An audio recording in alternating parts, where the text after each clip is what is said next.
sector, which was a persistent problem. The analysis of corruption report showed these findings that the 2021 report said nearly 2,000 whistleblowers have reported graft in the private and public sectors.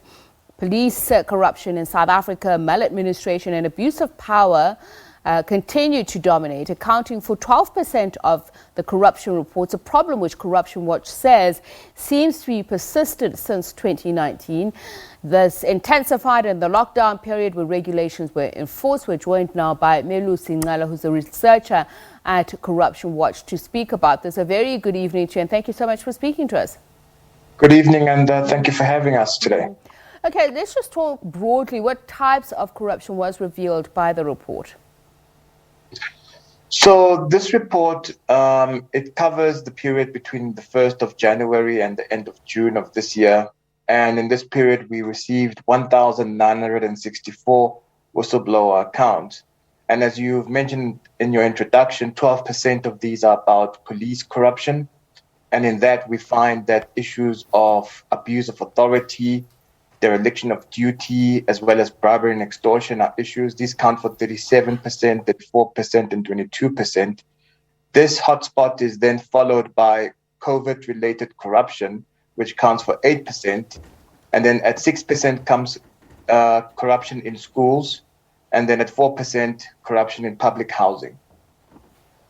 Now, when we're talking about police accounting for a chunk of the corruption, it's quite interesting. We just saw the Minister of Police now launched this Operation Blue concept where they're going to increase police visibility.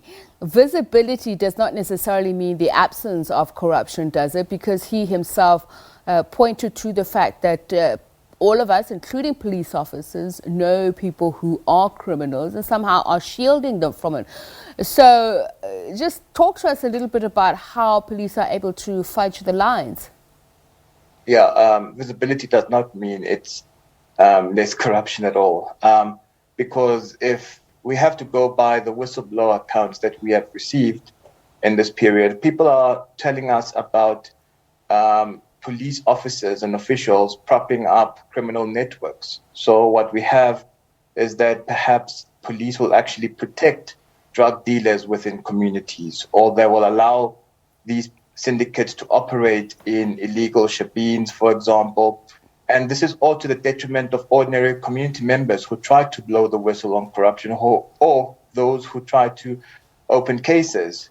And what happens then is that the police at times even intimidate community members just because they are on the take. And I'm just want us to explore a little bit the traditional understanding of corruptor versus corruptee. Just from what you're saying, the role seems to have changed. During COVID-19, we heard a lot of that. Some of the alcohol and cigarettes that were confiscated because there was a prohibition of sales. A lot of it was said to end up in police hands unofficially. Yeah, that's what we found, at least, and that's a point that we highlighted quite strongly during last year's ACT report, or the ACT report, as we call it. And what is found is that the police would confiscate these alcohol or illegal cigarettes, and then they'd want to sell it back to the vendors. So they'll sell it, or they'll sell it to community members who are looking to buy these substances. So that would be the nature. We'd find that police officers are the ones actually pushing corruption in these communities instead of trying to combat it or to address the systemic issues that are within the system. So let's focus our attention on the public and private service now. It's being said that prevalent corruption related to procurement and maladministration, there was a great deal of that seen, especially in response to the coronavirus pandemic. Tell us a little bit more about this. And it really was heart-wrenching to see that food parcels fell squarely in this realm. So how we discuss corruption is by looking at the intersection between public and private sectors. That's where most of the corruption happens, and that's how we understand corruption, because you find that individuals within both these camps are looting the public purse.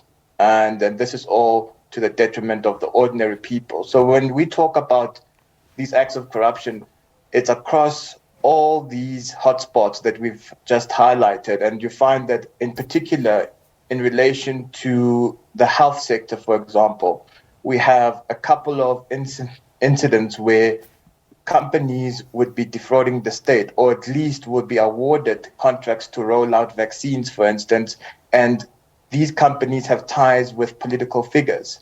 And in some instances, or in fact in both these instances, it is alleged that these companies do not have the expertise to actually administer this rollout.